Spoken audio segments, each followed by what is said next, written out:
இன்றைக்கான கிறுக்கள் யுவதி. பேருந்து பயணம்.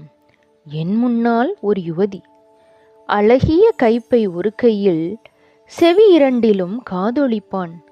நவநாகரீக உடை, உயர்குதிகால் செருப்புகள், நாசியை துளைக்கும் வாசனை திரவியம், அழகிய நிறமூட்டப்பட்ட முடி, காற்றில் தவழ்ந்த கூந்தலின் வாசனை, உயர் ரக கடிகாரம் ஒரு கை மணிக்கட்டில், முத்துக்களால் கோர்க்கப்பட்ட பிரேஸ்லெட் மற்றொரு கை மணிக்கட்டில்.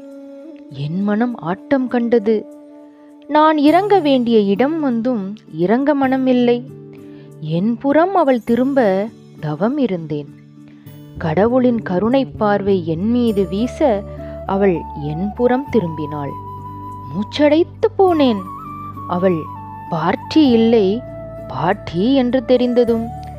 இன்னும் பல கிறுக்கல்களுடன் மீண்டும் உங்களை சந்திக்கின்றேன்.